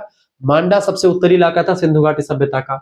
दक्षिणी सीमा की अगर बात करें तो महाराष्ट्र के अहमदनगर जिले में गोदावरी नदी के तट पर स्थित दायमाबाद। दक्षिण का इलाका कौन सा था? सबसे उत्तर में मांडा था, सबसे दक्षिण में दायमाबाद शहर पड़ता है जो कि अहमदनगर जिले में पड़ता है गोदावरी नदी के तट पर, ठीक है, महाराष्ट्र में। और उत्तरी सीमा कहां तक थी? जम्मू कश्मीर में चिनाब नदी के तट पर स्थित है मांडा नाम का शहर, तो वहां तक थी, मांडा से दक्षिण में दायमाबाद तक, ठीक है। पूरा का पूरा कितना? 1100 किलोमीटर की एरिया पूरी तय होती थी, ठीक है। ये मांडा से दायमाबाद की दूरी आप देखेंगे तो लगभग 1100 किलोमीटर के आसपास पड़ेगी, ठीक है। तो यहां तक पूरी सभ्यता फैली थी उत्तर से दक्षिण तक। अब इसकी पूर्वी सीमा देखते हैं। उत्तर प्रदेश के मेरठ जिले में हिंडन नदी पड़ती है। उस हिंडन नदी के तट पर स्थित है आलमगीरपुर। आलमगीरपुर तक फैली हुई थी, यानी कि पूरब में अगर देखेंगे, पूर्वी एरिया में अगर आप देखेंगे बेटा, आलमगीरपुर जो है तक फैली हुई थी सिंधु घाटी सभ्यता की सीमा। और अगर हम पश्चिमी सीमा तक की बात करिए, पश्चिम में, तो पश्चिम में पाकिस्तान के बलूचिस्तान प्रांत में स्थित सुतका गंडोर तक फैली हुई थी। कुल मिलाकर के कहने का मतलब यह है कि सबसे उत्तरी जो एरिया है, इसका जो सिंधु घाटी सभ्यता का अगर एक रेखा हम बनाते हैं, सबसे उत्तरी एरिया आपका पड़ेगा कौन सा बेटा? मांडा। मांडा जम्मू कश्मीर पड़ता है, ठीक है। और सबसे दक्षिणी एरिया कौन पड़ेगा? दायमाबाद, ठीक है, दायमाबाद, ठीक है। और सबसे इधर एरिया कौन सा पड़ेगा? पूरब वाला एरिया आलमगीरपुर पड़ेगा, आलमगीरपुर पड़ेगा ये, ठीक है, जो कि कहां पर पड़ता है? मेरठ जिले में हिंडन नदी के तट पर पड़ता है। और इधर पश्चिम में आपका पड़ेगा कौन सा? पाकिस्तान में बलूचिस्तान का इलाका है सुतका गंडोर, ठीक है, सुतका सुतका गंडोर। इस तरीके से पूरा का पूरा ये त्रिभुजाकार फैली हुई थी, यानी कि इस तरीके से, इस तरीके से त्रिभुजा तीन ही भुजाएं थी इसकी, एक प्रकार से, या त्रिभुजाकार ऐसे मान लीजिए, ऐसे, ठीक है। त्रिभुजाकार पूरा एरिया का पूरा कवर करती थी, यानी कि उत्तर में मांडा, दक्षिण में दायमाबाद, पूरब में आलमगीरपुर और पश्चिम में आपका सुतका गंडोर तक पूरी सीमा फैली हुई थी। 1100 किलोमीटर ये एक प्रकार से एरिया ये पड़ती है, और कम से कम 1600 किलोमीटर की एरिया जो है आपकी ये पड़ती है, ठीक है, पूरब से पश्चिम। इस तरीके से पूरी की पूरी एरिया में फैली हुई थी, ये बात आप ध्यान रखेंगे। 1600 किलोमीटर, 1100 किलोमीटर के, तो ये आपका हो गया सिंधु घाटी सभ्यता का विस्तार पूरा का पूरा। प्रमुख केंद्र की अगर बात की जाए, इस सभ्यता का प्रमुख मुख्य नगरों में हड़प्पा नगर सबसे फेमस है, मोहनजोदड़ो दूसरे नंबर पर फेमस है, लोथल जो गुजरात में पड़ता है तीसरे नंबर पर। ये दोनों तो पाकिस्तान में पड़ते हैं, हड़प्पा मोहनजोदड़ो। लोथल गुजरात भारत में पड़ता है, कालीबंगा राजस्थान भारत में पड़ता है, राखीगढ़ी हरियाणा में भारत में पड़ता है, धौलावीरा ये सब जो है भारत में है। ये सब प्रसिद्ध सिंधु घाटी सभ्यता के प्रमुख स्थल हैं जो कि बड़ी फेमस है। निष्कर्षतः हम कह सकते हैं, हालिया शोधों से पता चला है कि इस सभ्यता के अधिकांश स्थल सरस्वती नदी, जो कि अब विलुप्त हो चुकी है, उसके मार्ग पर स्थित हुआ करते थे। इसीलिए अब इसे सिंधु सरस्वती सभ्यता के नाम से जाना जाता है, क्योंकि सिंधु घाटी सभ्यता के बहुत सारे स्थल, तो इसको अब सिंधु सरस्वती, जो कि सरस्वती नदी के तट पर स्थित है, सरस्वती नदी भी इसमें मुख्य भूमिका थी। अब सरस्वती नदी भले ही विलुप्त हो चुकी है, लेकिन पहले थी। इसका विस्तार इसकी व्यापारिक कुशलता और प्रशासनिक एकता को दर्शाता है। आगे देखते हैं चौथा प्रश्न, नील नदी को मिस्र का वरदान क्यों कहा जाता है? आखिरकार इसके बारे में बताएं। तो इसको लिखेंगे, प्रसिद्ध यूनानी इतिहासकार हेरोडोटस ने कहा था कि मिस्र नील नदी का वरदान है। ये कोटेशन किसका है?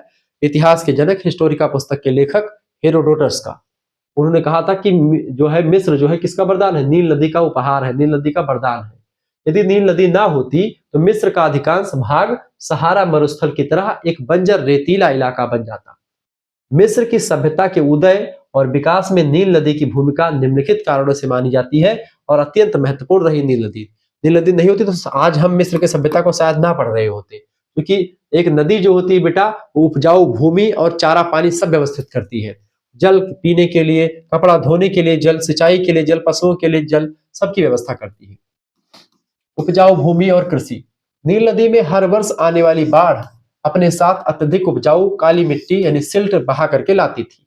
जब बाढ़ का पानी उतरता था तो यह मिट्टी खेतों में जम जाती थी, जिससे बिना किसी खाद के भरपूर फसल पैदा होती थी मतलब कि मिस्र के इलाके में। इसने मिस्र को अनाज का भंडार बना दिया और मिस्र में खाने पीने के लिए अनाज इकट्ठा होने लगे। तो इस तरीके से नदी के किनारे जो है बहुत उपजाऊ मिट्टी होती है, जो कि बाढ़ में तमाम प्रकार की चीजें बहा करके लाती है और वो वहीं पर खेती करते, तो एक प्रकार से भंडार वो था, इसलिए मिस्र को नील नदी का वरदान कहते हैं। दूसरी बात,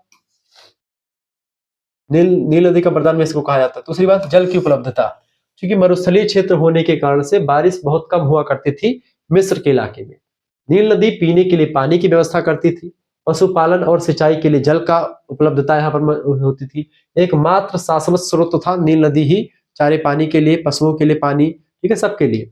मिस्र वासियों ने नहरों और बांधों का निर्माण कर इस जल का बेहतरीन प्रबंधन किया था, और इस तरीके से मिस्र नील नदी का वरदान सिद्ध होती है, ठीक है, मिस्र की सभ्यता। तीसरा कारण था यातायात और व्यापार, क्योंकि नदियों के माध्यम से नदी का जल बह रहा है, बढ़िया से नाव बनाओ और बहते जल की धारा के साथ निकल जाओ, बिना किसी तेल पानी की आप नाव के माध्यम से व्यापार कर सकते हो। नदियां एक प्रकार से एक मार्ग प्रदान करती थी व्यापार के लिए।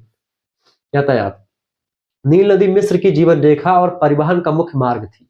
इसके माध्यम से भारी पत्थरों, लकड़ी और व्यापारिक वस्तुओं को देश के एक कोने से दूसरे कोने तक आसानी से ले जाया जाता था, ठीक है, जिससे आंतरिक व्यापार को बढ़ावा मिला। नील नदी के माध्यम से क्या हुआ, व्यापार वगैरह भी बढ़िया तरीके से चलने लगा। अगला कारण क्या रहा बेटा, अगला कारण रहा है आपका सांस्कृतिक प्रभाव। मिस्र का धार्मिक और सामाजिक जीवन भी नील नदी से गहराई से जुड़ा हुआ था। वे नील नदी को देवता यानी हापी के रूप में पूजते थे, यानी नील नदी चूंकि उनको उपहार देती थी, गिफ्ट देती थी इतने सारे चीजों के लिए, इसीलिए नील नदी की पूजा मिस्रवासी करते थे। जैसे हम लोग गंगा नदी की पूजा करते हैं, गंगे च यमुने चैव गोदावरी सरस्वती नर्मदे सिंधु कावेरी जल अस्मिन् सानिधिं कुरु, ऐसे ही नील नदी की पूजा मिस्रवासी भी किया करते थे। हापी नाम के देवता के रूप में पूजा करते थे। उनके कैलेंडर और ऋतुओं का निर्धारण भी नील नदी की बाढ़ के समय के अनुसार होती थी, यानी बाढ़ कब आएगी उसके अकॉर्डिंग ही पूरा उनका समय चक्र चलता रहता था। निष्कर्षतः हम कह सकते हैं संक्षेप में कि नील नदी ने मिस्र को सुरक्षा, समृद्धि और अस्थायित्व प्रदान किया। इसी नदी की बदौलत पिरामिडों जैसी विशाल वास्तुकला का निर्माण भी नदी की वजह से ही संभव हो पाया। इसलिए नील नदी मिस्र का वरदान है, इसमें कोई दो राय नहीं है, ये कथन बिल्कुल सत्य है और फैक्ट भी है। अगला क्वेश्चन सब देखते हैं। अगला क्वेश्चन आपका चुका, रामायण महाकाव्य में वर्णित नैतिक मूल्यों का संक्षिप्त परिचय दीजिए। देखिए, आदि कवि वाल्मीकि के द्वारा रचित है रामायण महाकाव्य, संस्कृत भाषा में लिखा गया है। न केवल एक धार्मिक ग्रंथ है ये, बल्कि यह मानवीय आचरण और उच्च नैतिक मूल्यों का एक महान कोष भी है। इसमें आदर्श जीवन जीने के निम्नलिखित नैतिक मूल्य स्पष्ट किए गए हैं, जिससे एक व्यक्ति अच्छे तरीके से अपना जीवन यापन कर सकता है। यह रचना मर्यादा पुरुषोत्तम भगवान श्री रामचंद्र के आदर्शों पर आधारित है। सबसे पहली बात तो आदर्श और पुरुषार्थ और मर्यादा। आदर्श, पुरुषार्थ और मर्यादा का एक प्रकार से एक उदाहरण है भगवान श्री राम। भगवान राम को मर्यादा पुरुषोत्तम कहा गया है, जो सत्य, वचनबद्धता और धैर्य के प्रतीक है। उन्होंने पिता के वचन को निभाने के लिए राजपाट तक त्याग कर दिया। कहा कि रघुकुल रीत सदा चली आई, प्राण जाए पर वचन अजय। हे पिताश्री, अगर माता ने आपसे वचन मांगा है तो आप उस वचन को पूर्ण कीजिए। आपने उनको वचन दिया था तो वचन को पूर्ण कीजिए, क्योंकि रघुकुल की मर्यादा है। महाराज रघु एक हुआ करते थे, अपने बचनों के लिए सब कुछ कुर्बान कर दिया। महाराज हरिश्चंद्र थे, जिन्होंने अपने जीवन पूरा तबाह कर दिया, जंगल जंगल भटकते रहे, अपने पुत्र की, उनकी पत्नी को लाश तक बेचनी पड़ी। आप देखो, राहुल उनका पुत्र मर भी जाता, तो कई सारी चीजें हैं। तो कहीं ना कहीं पे उस खानदान से हम हैं। तो रघु, आज जो ऐसे तमाम प्रकार के विद्वान राजा हुए हैं रघुकुल में, सूर्य वंश के, ऐसे में भगवान राम कहते हैं कि मैं अपने कुल की मर्यादा नहीं भंग होने दूंगा। इसलिए उन्होंने कहा कि रघुकुल रीति सदा चली आई, कि प्राण जाए पर वचन न जाई। वो है भगवान श्री राम। आदर्श वचनबद्धता, राजपाट त्याग कर देते हैं, निस्वार्थ कर्तव्य का सर्वोच्च उदाहरण है भगवान श्री राम। ये नैतिक आदर्श यहाँ से हम सीख सकते हैं कि अपने पिता के लिए हमको मर मिटने की भावना भी रखनी चाहिए। पारिवारिक धर्म, रामायण विभिन्न पारिवारिक संबंधों के आदर्श प्रस्तुत करती है। इसमें पुत्र का पिता के प्रति समर्पण भगवान राम ने दिखाया। दशरथ के लिए अपने आप को, महाराज दशरथ बहुत दुखी थे। वो भवन गौनियों को भवन, जब महारानी कैकेयी जाती, जटाजूट एकदम से खोल करके एकदम से लेट जाती है, भाई गुस्सा है। राजा दशरथ मनाते हैं, रोते। राजा दशरथ सोचते भाई एक तरफ तो मेरा राज रघुकुल रीत है, मेरा वचन फंसा है, दूसरी तरफ मेरा पुत्र है, आंखों का तारा है मेरे, मैं कैसे कर दूं। एक तरफ पत्नी है, बहुत ज्यादा गंभीर स्थिति है। लेकिन भगवान राम उस गंभीर स्थिति का सामना कैसे करते हैं? भगवान राम एक आदर्श पुत्र के रूप में सामने आते हैं, आदर्श पति के रूप में सामने आते हैं। भाई का भाई के प्रति आपको प्रेम दिखेगा। लक्ष्मण और भरत जैसा त्याग किसी ने, महाराज लक्ष्मण अपनी पत्नी उर्मिला को छोड़ करके भगवान श्री राम और माता सीता की सेवा के लिए 14 वर्ष वनवास के लिए चल दिए, वो है लक्ष्मण जी। महाराज भरत जिनको अयोध्या का राज मिल रहा था, उन्होंने अपने अयोध्या का राज त्याग दिया, भगवान राम से चित्रकूट में जाकर के मिले, खड़ाऊ सर पर लेकर के और घर तक आए, वो है महाराज दशरथ। यहाँ से ये सब सीख ले सकते हैं। एक भाई भरत है, एक भाई लक्ष्मण है, अलग अलग भाई का उदाहरण आप देख सकते हैं। पति पत्नी का एक जरा सा संबंध आप देखो, विचटूर निष्ठा, सीता का सतीत्व को दर्शाया गया है। वहीं पर उर्मिला जो महाराज लक्ष्मण की पत्नी थी, लक्ष्मण जी की पत्नी थी उर्मिला। कोई आज की कोई पत्नी, अगर पति 14 साल तक कहीं पर चला जाए बाहर, वो पत्नी घर पे नहीं रहेगी, दूसरी शादी कर लेगी। लेकिन उस समय उर्मिला 14 साल तक उनके माता पिता की, सास ससुर की सेवा करती रही। तात तुम्हारू मातु बाय देही, तात तुम्हारे मातु बाय देही।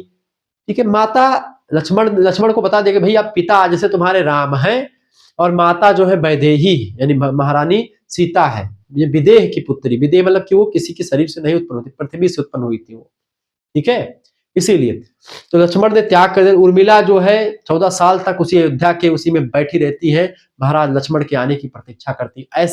ऐसी महिला का वर्णन रामायण में किया गया है। ये से रामायण एक बहुत जबरदस्त चीज है। सत्य और धर्म की विजय यहाँ पर होती है। रामायण का मूल संदेश अधर्म पर धर्म की विजय यह सिखाता है कि व्यक्ति को कितनी भी विपरीत परिस्थितियों का सामना करना पड़े, उसे सत्य का मार्ग छोड़ना नहीं चाहिए कभी भी। सामाजिक समरसता, यहाँ पर राम का केवट को गले लगाना, सबरी के जूठे बैर खाना, यह संदेश देता है कि प्रेम और भक्ति में ऊंच नीच जाति पात का कोई स्थान ही नहीं होता, और जाति पात सब कुछ वहां पर बराबर हो जाता है। भगवान राम ऐसा संदेश देते हैं। निष्कर्षतः हम कह सकते हैं कि रामायण में वर्णित ये मूल्य आज भी समाज को एक सही दिशा देने और व्यक्तिगत चरित्र निर्माण करने में अत्यंत प्रासंगिक है। जब लोग राम राज्य की बात करते हैं तो वो राम राज्य आज भारत में आना भी चाहिए, क्योंकि राम राज्य जो है वो हिंदू राज्य नहीं है। ये राम राज्य कट्टरता वाला राम राज्य नहीं है। राम राज्य वह है जिसमें शेर और जिसमें हिरण एक ही घाट पर पानी पिए, जिसमें कोई ब्राह्मण और कोई शूद्र एक साथ बैठ करके भोजन करे, वो है राम राज्य। इसमें भगवान राम सबरी के जूठे बैर खाते हैं, केवट को गले लगाते हैं। आप ऐसे रामराज की बात करते हैं। अगला क्वेश्चन, प्राचीन सभ्यताओं के उदय में नदी घाटियों के योगदान की विवेचना कीजिए। विश्व की लगभग सभी महान प्राचीन सभ्यताएं, चाहे वह कोई भी सभ्यता हो, नदी घाटियों के किनारे ही विकसित हुई हैं, क्योंकि नदियों से उनको पीने के लिए पानी और उपजाऊ भूमि और परिवहन का साधन नदियां उत्पन्न करती थी। सब कुछ नदियों के द्वारा। ठीक है, बाढ़ आती थी तो उपजाऊ मिट्टी भी आती थी। विश्व की लगभग सभी प्राचीन सभ्यताएं, चाहे वह सिंधु घाटी सभ्यता हो, चाहे मेसोपोटामिया की सभ्यता हो, चाहे चीन की सभ्यता हो, मिस्र की सभ्यता हो, नदी घाटियों के किनारे ही विकसित हुई है। नदी घाटियों के योगदान को निम्नलिखित बिंदुओं से समझा जा सकता है। पहली बात तो उपजाऊ भूमि और कृषि।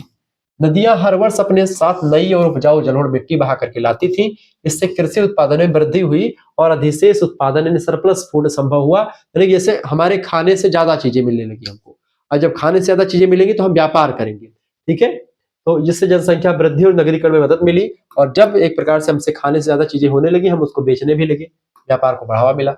जल की निरंतर आपूर्ति, पीने के पानी, पशुपालन और सिंचाई के लिए नदियों ने जल का एक अस्थायी स्रोत प्रदान किया। शुष्क क्षेत्रों में भी नहरें बना करके खेती करना नदियों के माध्यम से आसान हो चुका था। इसके अलावा परिवहन और व्यापार, प्राचीन काल में नदियां प्राकृतिक राजमार्गों की तरह हुआ करती थी। नावों के जरिए भारी माल और अनाज एक स्थान से दूसरे स्थान पर हम ले जाते थे नदियों के रास्ते के माध्यम से। रास्ता सुगम था, बढ़िया से नाव में बैठा दे, पानी बह रहा है और उसी दिशा में नाव आपकी चलती जा रही है। इससे आंतरिक और बाह्य व्यापार का जो है वो फला फूला। सुरक्षा और जलवायु, नदी घाटियों की जलवायु मानव बसावट के लिए अनुकूल थी। साथ ही साथ में कुछ मामलों में नदियों ने बाहरी आक्रमणकारियों से प्राकृतिक सुरक्षा भी की, क्योंकि अगर नदी की इस पार आप है, उसकी उस पार से कोई सेना आपको आक्रमण करने के लिए आ रही है, नदियों को पार करते करते ही आधा सेना उसकी मर जाती थी। ये सिस्टम था। ठीक है, निष्कर्षतः हम कह सकते हैं कि इसी कारण नदी घाटियों को सभ्यताओं का पालना कहा जाता है। कैडल्स ऑफ सिविलाइजेशन किसको कहते हैं? नदी घाटियों को, क्योंकि इन्होंने ही मानव को खानाबदोश जीवन छोड़ करके अस्थायी जीवन जीने का आधार दिया। क्योंकि लोग पहले चारे पानी की खोज में भ्रमण करते थे, उसी को खानाबदोश कहा जाता है। लेकिन जब उनको नदियां मिल गई, अस्थायी चारे पानी की व्यवस्था मिल गई, वो वहीं पर टिक गए और वहीं पर अपना खेती पाती करने लगे और वहीं पर जीवन उनका अस्थायी हो गया। अगला प्रश्न, सुमेरियन सभ्यता की जिगुरत पर एक संक्षिप्त टिप्पणी लिखिए। जिगुरत, देखिए मेसोपोटामिया की सुमेरियन सभ्यता, मेसोपोटामिया के अंतर्गत ही आप देखते कई छोटी छोटी सभ्यताएं थी। सुमेरियन सभ्यता, बेबीलोनियन सभ्यता, असीरियन सभ्यता, ये सब मेसोपोटामिया की ही सभ्यता है। ठीक है, अलग अलग शहर हुआ करते थे। तो मेसोपोटामिया की सुमेरियन सभ्यता में जिगुरत का स्थान अत्यंत महत्वपूर्ण था। ये केवल भवन नहीं थे जिगुरत, बल्कि सुमेरियन समाज की आस्था के केंद्र हुआ करते थे। संरचना की बात करें तो जिगुरत ईंटों से बने विशाल बहुमंजिल पिरामिड नुमा मंदिर हुआ करते थे। इनका आधार चौकोर रहता था। ऊपर की ओर जाने पर सकरे होते चले जाते कि ये नीचे तो चौड़ा था, ऊपर ऐसे सकरा होता चला जाता था। ठीक है, सबसे ऊपरी मंजिल पर मुख्य देवता का निवास होता था। ठीक है, आइए अब एक चित्र के माध्यम से आपको मैं समझाने का प्रयास करता हूं कि किस तरीके का जिगुरत हुआ करता था आखिरकार। ठीक है, धार्मिक महत्व और सुमेरियावासी मानते थे कि उनके देवता आकाश में रहते हैं, इसीलिए उन्हें धरती के करीब लाने के लिए ऊंचे जिगुरत बनाए जाते थे। प्रत्येक शहर का अपना एक संरक्षक देवता हुआ करता था, उनका अपना जिगुरत होता था। प्रत्येक गांव में एक जिगुरत बनता था बड़ा सा, और सबसे ऊपर वाले जो मंजिल होती थी उसी पर देवता रहते थे। लोगों का मानना था कि ऊपर देवता आकाश में रहते हैं, तो आकाश के नजदीक जितनी ऊंची हम बिल्डिंग बना देंगे वहीं पर आकर के देवता रुकेगा, वहीं पर रहेगा। ठीक है, बहुउद्देशीय केंद्र होता था जिगुरत। ठीक है, जिगुरत केवल पूजा स्थल ही नहीं थे, बल्कि वे प्रशासन, शिक्षा और खगोल विज्ञान के केंद्र भी हुआ करते थे। इनके पास अनाज के गोदाम और व्यापारियों के कार्यालय भी हुआ करते थे। जिगुरत में सबसे देखिए, जिगुरत ये कुछ इस तरीके से जिगुरत हुआ करता था। आप देख पा रहे होंगे जिगुरत सबसे नीचे आप देखते हैं, सबसे नीचे एक चौड़ा आधार होता था। ये आधार देखिए खूब लंबा चौड़ा, यहाँ से सीढ़ी होती थी चढ़ने के लिए ऊपर। ठीक है, ये मंजिल पर जाने के लिए, ये दूसरी मंजिल, उस मंजिल पर जाने के लिए सबसे ऊपरी जो मंजिल है यहाँ पर देवता निवास करते थे। ठीक है, इस तरीके से पूरा सिस्टम हुआ करता था।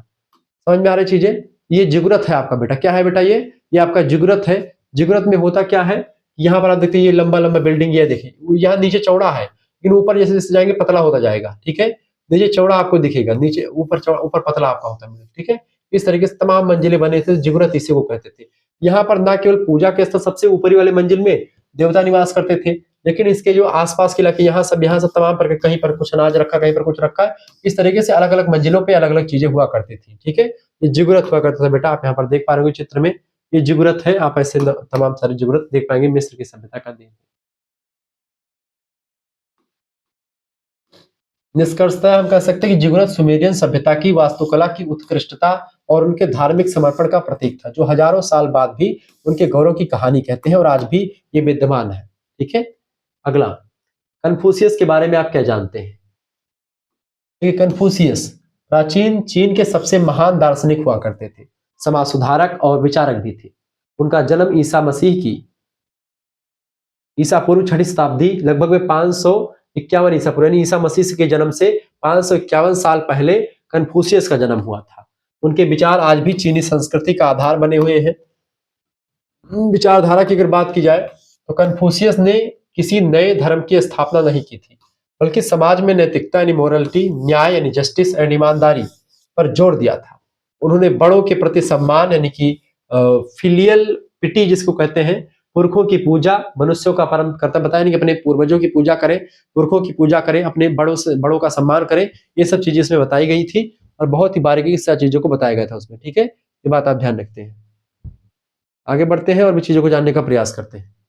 तो ये सब था परम कर्तव्य था। सामाजिक व्यवस्था, उनका मानना था कि यदि समाज का प्रत्येक व्यक्ति अपने पद की मर्यादा समझे और अपने कर्तव्यों का पालन करे तो राज्य में अपने आप शांति आ जाएगी, ऐसा कन्फ्यूशियस का मानना था। उन्होंने शासकों को भी प्रजा के प्रति दयालु रहने की शिक्षा दी कि जो राजा है वो भी प्रजा के प्रति दयालुता का भाव रखे। शिक्षा की बात की तो शिक्षा है, उन्होंने स्वर्ण नियम दिया, दूसरों के साथ वैसा व्यवहार ना करें जैसा आप स्वयं के लिए पसंद नहीं करते। उनकी शिक्षाओं को उनके शिष्यों ने एनालेक्ट्स नामक पुस्तक में संकलित कर दिया कन्फ्यूशियस के लिए। उनके विचारों को ही कन्फ्यूशियसवाद कहते हैं। निष्कर्षतः हम कह सकते हैं कन्फ्यूशियस के विचारों ने चीन की राजनीति, शिक्षा और पारिवारिक जीवन को गहराई से प्रभावित किया, जिससे एक अनुशासित और नैतिक समाज का निर्माण हुआ था। दीर्घोत्तरीय प्रश्नों की बात करेंगे, देखेंगे। सिंधु सरस्वती सभ्यता के वैश्विक संपर्क पर एक संक्षिप्त निबंध लिखिए। बढ़िया क्वेश्चन है आपका। देखिए, सिंधु सरस्वती सभ्यता, हड़प्पा सभ्यता अपने समय की सबसे उन्नत और व्यापारिक रूप से सक्रिय सभ्यता थी। इसके साक्ष्य बताते हैं कि इनके संबंध केवल स्थानीय नहीं थे बल्कि वैश्विक हुआ करते थे। मेसोपोटामिया के साथ व्यापारिक संबंध हड़प्पा वासियों के सबसे घनिष्ठ संबंध मेसोपोटामिया यानी आधुनिक इराक के साथ थे। मेसोपोटामिया के अक्केडियन अभिलेखों में मेलुहा शब्द का प्रयोग किया गया है, जो विद्वानों के अनुसार सिंधु क्षेत्र के लिए कहा गया था। वहां की खुदाई में बड़ी संख्या में सिंधु घाटी की मोहरें यानी सील्स प्राप्त हुई हैं। प्रमुख निर्यात और आयात की अगर बात करें तो भारत से सूती वस्त्र, हाथी दांत की वस्तुएं, मनके यानी बीड्स और लाजवर्क यानी कि लेपिस लाजुली जैसे कीमती पत्थर बाहर भेजे जाते थे। बदले में वहां से चांदी, ऊन और सुगंधित तेल मंगाए जाते थे। समुद्री मार्ग और लोथल बंदरगाह, गुजरात का लोथल इस सभ्यता का सबसे बड़ा बंदरगाह हुआ करता था, जहां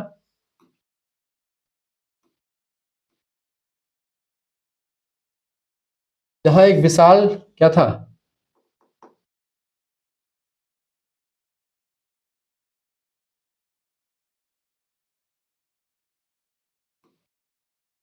जहां एक विशाल क्या था, डाकयार्ड हुआ करता था।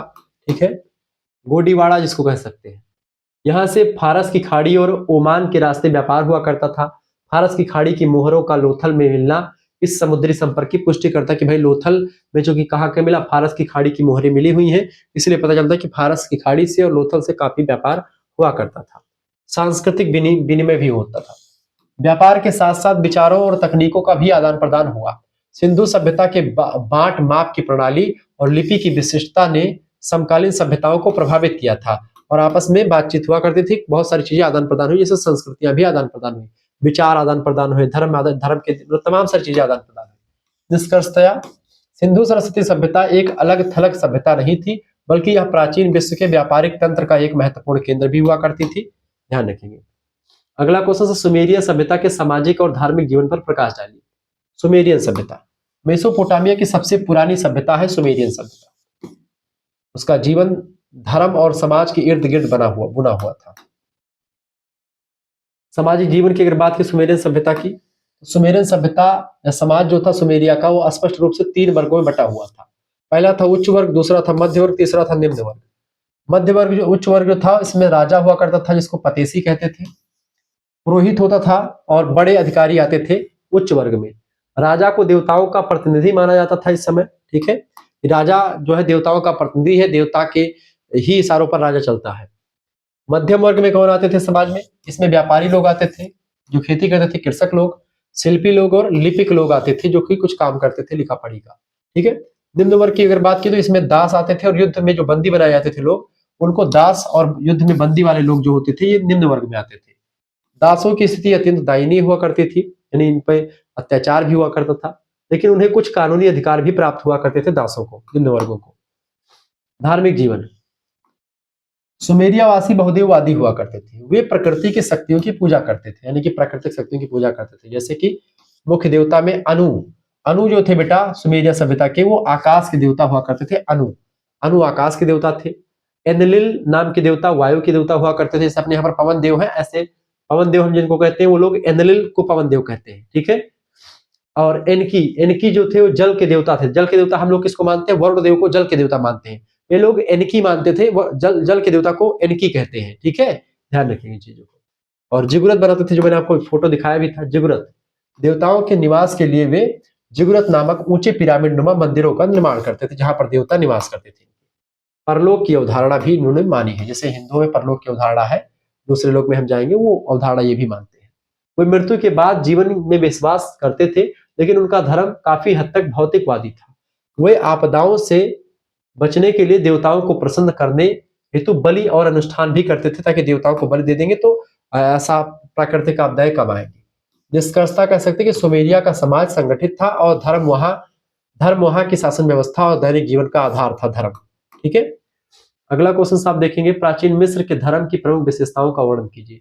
प्राचीन मिस्र के धर्म की प्रमुख विशेषताएं। देखिए, प्राचीन मिस्र की सभ्यता धर्म विश्व के सबसे प्राचीन, जटिल और प्रभावशाली धर्मों में से एक था। मिस्र के निवासियों का पूरा जीवन कला, शासन व्यवस्था, धर्म के इर्द गिर्द ही घूमता रहा। उनके धर्म की प्रमुख विशेषताएं निम्नलिखित हैं। क्योंकि मिस्रवासी बहुदेववादी थे, कई देवताओं की पूजा करते थे। मिस्रवासी अनेक देवताओं की पूजा करते थे। उनके देवताओं की संख्या बहुत अधिक हुआ करती थी, जैसे भारत में अपने समाज में है। ये देवता अक्सर प्राकृतिक शक्तियों का प्रतिनिधित्व करते थे। जैसे अलग अलग देवता अलग अलग प्रकृति की चीजों को हैंडल करते थे। जैसे कि रे नाम के एक देवता की पूजा करते थे जो मिस्रवासी थे।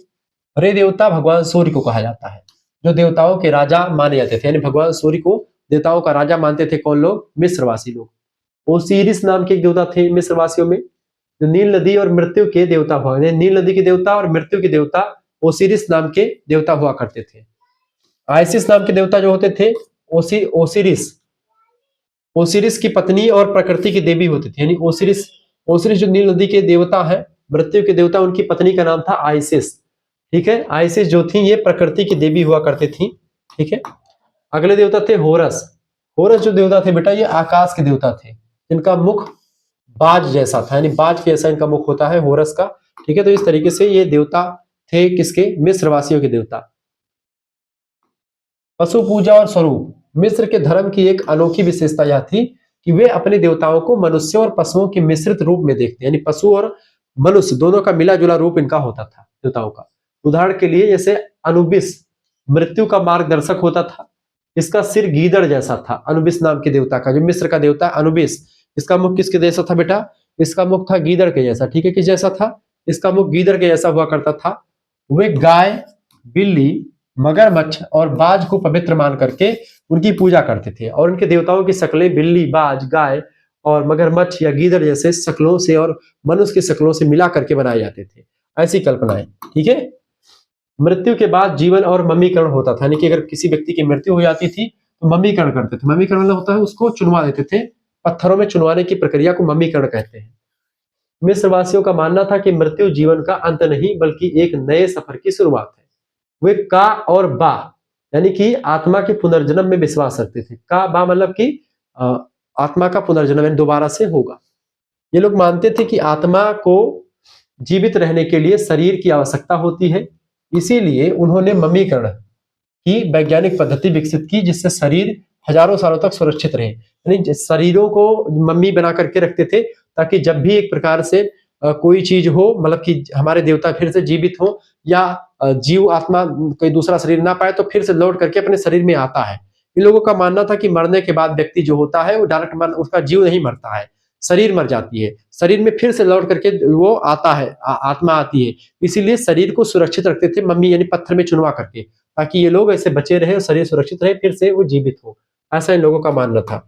इसलिए मम्मी मैं आपको दिखाने का प्रयास करता हूँ। मम्मी आप देखते हैं ये मम्मीकरण का एक प्रकार से एक नमूना आप यहाँ पर देख पा रहे होंगे। ठीक है, ये मम्मीकरण का एक नमूना है। यहाँ पर आप देखते तमाम सारे, जैसे फोटो पहले क्या होता था, जो मरा हुआ शरीर है इसमें ये था मरा हुआ शरीर। ठीक है, इसके बाद में फिर इसको हम क्या करते थे, बर्फ वगैरह लगा करके इसमें हम चीजें इकट्ठा करते थे, कुछ पदार्थ वगैरह लगा करके, फिर इसको हम ऐसे इस पे कुछ कपड़ा या कुछ से किसी से इस पे देखें कुछ सिलाई वगैरह करते थे। ठीक है, फिर इसके बाद में क्या करते थे,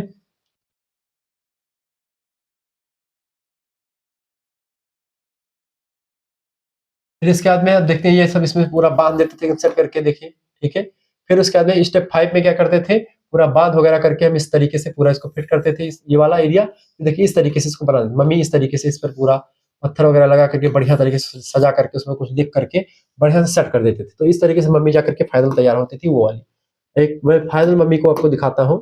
ठीक है, कैसी होती थी ये देखो, ये मम्मी होती थी, इस तरीके से आपको दिखाया जाता था। तो ये मम्मी है, क्लियर, आप देख पा रहे होंगे इस चीज को। ऐसे देवताओं मतलब ऐसे जो है लाश को ऐसे एकदम से उसमें पत्थरों में चुनवा करके व्यवस्थित उसको सुरक्षित रखते थे, ताकि इस पर जो है शरीर जो है बहुत दिनों तक सुरक्षित रहे, ताकि आत्मा अगर दोबारा से आती है तो इसमें आकर के और जीवित हो जाएंगी। इस तरीके की मान्यता थी। पिरामिड और परलोक की अवधारणा। मिस्र के विशाल पिरामिड वास्तव में फाराओ यानी राजा के भव्य मकबरे थे। उनका मानना था कि फाराओ मृत्यु के बाद देवता बन जाते हैं। मृतक के साथ भोजन, आभूषण, हथियार और यहाँ तक कि दासों के पुतले भी रखे जाते थे। दास के पुतले भी रख देते थे ताकि जो है मरने के बाद भी राजा वगैरह को कोई कष्ट ना हो। ठीक है, ताकि परलोक में उन्हें कोई कष्ट न दे। Book of the death, book of the death नाम की एक पुस्तक है, उनके परलोक के मार्गदर्शन की मुख्य पुस्तक हुआ करती थी। परलोक में क्या होगा सारी चीज उसमें लिखी गई थी। फाराओ का ईश्वरवादी पद। मिस्र के राजा को फाराओ कहते थे। ठीक है, उसे पृथ्वी पर साक्षात देवता यानी होरस का अवतार मानते हैं, यानी होरस का अवतार राजा हुआ करता था। वह धर्म और राजनीति दोनों का सर्वोच्च प्रधान राजा ही हुआ करता था, फाराओ जिसको कहते थे। मंदिर राज्य की संपत्ति और सत्ता के केंद्र में हुआ करती थी। नैतिकता और मात। मिस्र के धर्म में नैतिकता का विशेष स्थान था। वे मात की अवधारणा को मानते थे, जो सत्य, न्याय और संतुलन की देवी हुआ करती थी। मातृ देवी। मृत्यु के बाद हृदय को न्याय की तराजू पर तौला जाता था। यदि व्यक्ति का हृदय पाप के बोझ से हल्का होता था, तभी उसे स्वर्ग यानी आरू के मैदान में प्रवेश मिलता था, अन्यथा नहीं मिलता था, ऐसी मान्यता है। एकेश्वरवाद का उदय। इसी मिस्र में अखेनातेन नाम के विद्वान हैं, फाराओ अमेनहोटेप चतुर्थ, इन्हीं को अंग्रेजी में आमेनहोटेप चतुर्थ कहते हैं, हिंदी में आखेनातेन कहते हैं हम लोग। वो जब आए तो उन्होंने एक प्रकार से मिस्र के पारंपरिक बहुदेववाद को चुनौती दी, और बहुदेववाद जो इनका बहुदेव तमाम देवी देवताओं की पूजा करते थे उसको चुनौती दिया इन्होंने। केवल एक देवता को माना इन्होंने, एटन, इसीलिए इसको बोलते हैं एटनवाद। सूर्य चक्र की पूजा करी, जो सूर्य के पीछे आभा मंडल है उसकी पूजा अनिवार्य कर दी। यद्यपि यह प्रयोग सफल नहीं रहा, लेकिन इसे विश्व इतिहास में एकेश्वरवाद का प्रारंभिक रूप एटनवाद को ही माना जाता है। इसलिए एटनवाद के बारे में मैंने शुरुआत में आपको बता दिया था। क्लियर? ये होगा आपका निष्कर्षता। हम कह सकते हैं कि प्राचीन मिस्र का धर्म केवल पूजा पाठ तक सीमित नहीं था, बल्कि इसने पिरामिडों जैसी महान वास्तुकला, चिकित्सा विज्ञान और एक सुव्यवस्थित समाज को जन्म दिया। उनके पुनर्जन्म के विश्वास ने ही उन्हें अमर बना दिया। ठीक है, अगला क्वेश्चन साहब, कन्फ्यूशियस की जीवन वृत्त और शिक्षाओं का वर्णन कीजिए। कन्फ्यूशियस की बात है 551 ईसा पूर्व से 479 ईसा पूर्व तक का समय काल रहा इसका। जीवन के सबसे प्रभावशाली विचारक थे, जिन्होंने युद्धग्रस्त चीन को नैतिकता और शांति का मार्ग दिखाया। जीवन वृत्त की अगर बात की कन्फ्यूशियस के, तो उनका जन्म चीन के लू राज्य में एक साधारण परिवार में हुआ था। बचपन गरीबी में बीता, लेकिन अपनी विद्वता की वजह से जल्द ही प्रसिद्ध हो गए थे कन्फ्यूशियस। उन्होंने कुछ समय तक सरकारी पदों पर कार्य किया, लेकिन बाद में अपनी शिक्षाओं के प्रचार के लिए पद त्याग दिया और भ्रमण करने लगे और अपने विचारों को लोगों तक बताने लगे, पहुंचाने लगे। इनकी शिक्षाओं की अगर बात की जाए, नैतिकता और चरित्र की शिक्षा। उन्होंने कहा कि व्यक्ति का चरित्र ही समाज की नींव है। उन्होंने ली यानी शिष्टाचार और रेन यानी मानवता पर बल दिया। 5 संबंध बताए उन्होंने समाज के 5 प्रमुख संबंधों को परिभाषित किया। किसने? कन्फ्यूशियस ने। पहला संबंध था शासक और प्रजा का संबंध।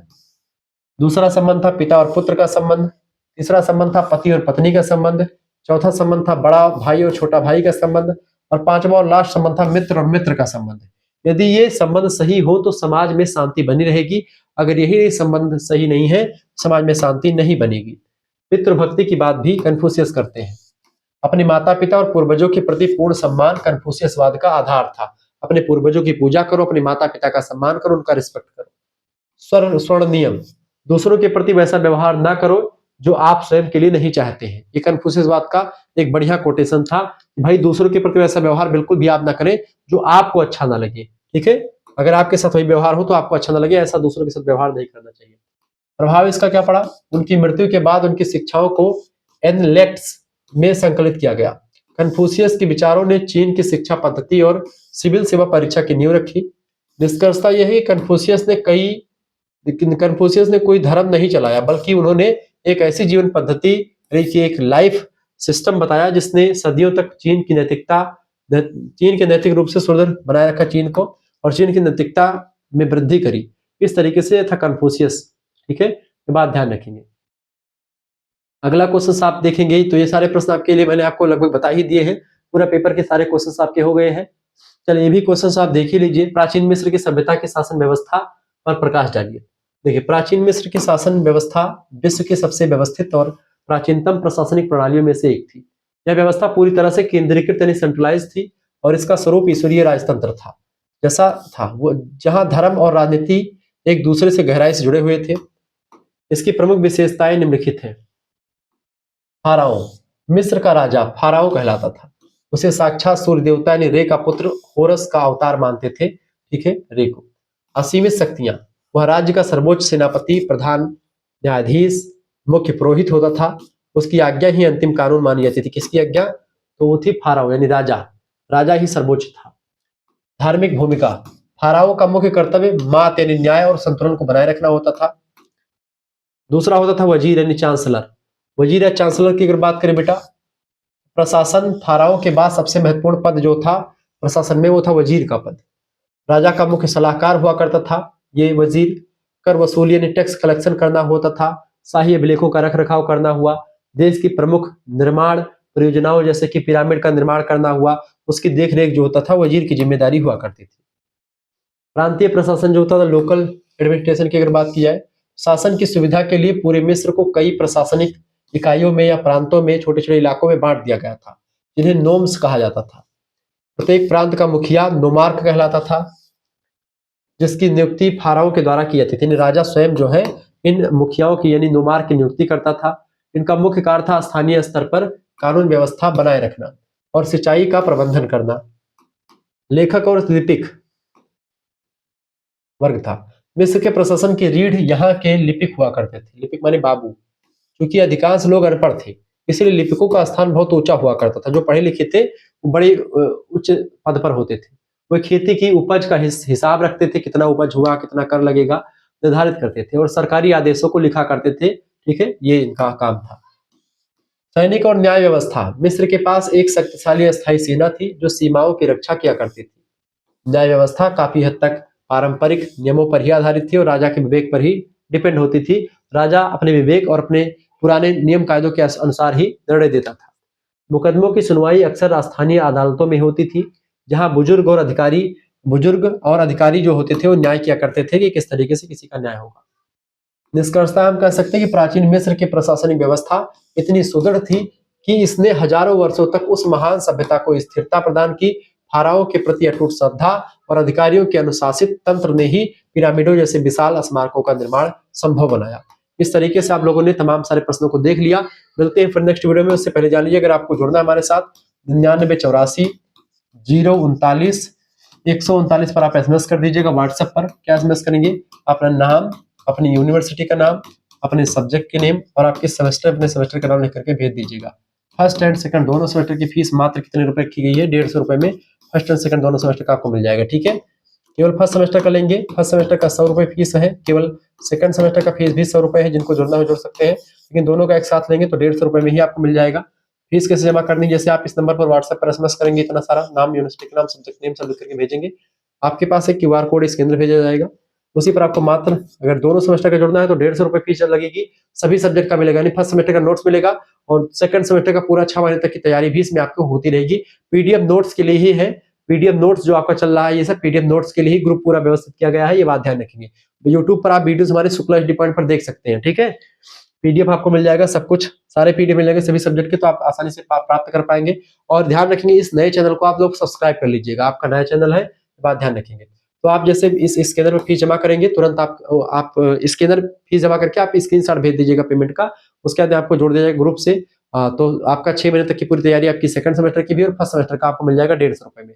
केवल फर्स्ट सेमेस्टर का पीडीएफ लेना है तो 100 रुपए फीस है। केवल सेकंड सेमेस्टर का ग्रुप ज्वाइन करना, पीडीएफ और पूरा लाइव क्लास वगैरह जुड़ना है तो सेकंड सेमेस्टर का आप जुड़ सकते हैं। ठीक है, सभी यूनिवर्सिटी के लिए मैं पढ़ाता हूँ। राम मनोहर लोहिया विश्वविद्यालय, वीर बहादुर सिंह पूर्वांचल, महात्मा गांधी काशी विद्यापीठ, जनरल चंद्रशेखर बलिया विश्वविद्यालय, एमजे पैरू बरेली रोहिलखंड, मां शाकुंभरी सहारनपुर, राजा महेंद्र प्रताप सिंह यूनिवर्सिटी, आपका मां पाटेश्वरी बलरामपुर विश्वविद्यालय, मां शाकुंभरी यूनिवर्सिटी, मां विंध्यवासिनी विश्वविद्यालय मिर्जापुर, इसके अलावा आपका सिद्धार्थ यूनिवर्सिटी कपिलवस्तु, ऐसे तमाम प्रकार के विश्वविद्यालय, जिन डीडीयू हो गया, सीसीएसयू हो गया, जनरल चंद्रशेखर बलिया विश्वविद्यालय हो गया, एमजे पैरू बरेली हो गया, डॉक्टर भीमराव अम्बेडकर आगरा, प्रोफेसर रज्जू भैया, कुछ का पेपर हो चुका, कुछ का नहीं हुआ। जिनका हो गया उनके लिए बहुत बहुत बधाई, जिनका नहीं हुआ है उनके लिए शुभकामनाएं। सभी का पेपर अच्छा हो, ये बात ध्यान रखेंगे। इस चैनल को आप सब्सक्राइब कर लीजिएगा और जुड़ जाइए हमारे साथ। मात्र 150 रुपए में सभी सब्जेक्ट का आपको है, पर मेजर, माइनर, को करिकुलर, देखिए मेजर का भी मिल जाएगा, माइनर का भी और को करिकुलर का। को करिकुलर में चाहे आपका फूड न्यूट्रिशन हाइजाइन हो और चाहे आपका first aid and basic health हो, दोनों के पीडीएफ आपको मिल जाएंगे और दोनों के पीडीएफ आप पढ़ करके आसानी से अपनी तैयारी कर पाइएगा। बहुत बारीकी के साथ चीजों को मैंने बताया हुआ है। ठीक है, तो आपको कहीं पर भटकना नहीं है, सब कुछ आपको मिल जाएगा मात्र इसी 150 रुपए में, फर्स्ट एंड सेकंड दोनों का, केवल 100 रुपए में फर्स्ट सेमेस्टर का। धन्यवाद, मिलते हैं फिर नेक्स्ट वीडियो, तब तक के लिए जय हिंद, जय भारत। आप सभी का बहुत बहुत धन्यवाद हमारे से जुड़ने के लिए। ठीक है, तो आज की वीडियो के माध्यम से हमने 10 अति लघु उत्तरीय प्रश्न, कम से कम 8 या 9 दीर्घ लघु उत्तरीय प्रश्न और 5 दीर्घ उत्तरीय प्रश्नों को देखा, जो कि पूरा का पूरा पेपर मैंने करवा दिया। ठीक है, तो कहीं पर भटकना नहीं है आपको। बहुत बहुत धन्यवाद। वीडियो को लाइक कर दीजिएगा, शेयर कर दीजिएगा, चैनल पर नहीं तो सब्सक्राइब। ये नया चैनल आपका है, को करिकुलर मास्टर, इसको आप सब्सक्राइब अधिक से अधिक मात्रा में करें। ठीक है, आपके लिए नया चैनल है, इस चैनल को आप सब्सक्राइब करें। बहुत बहुत धन्यवाद।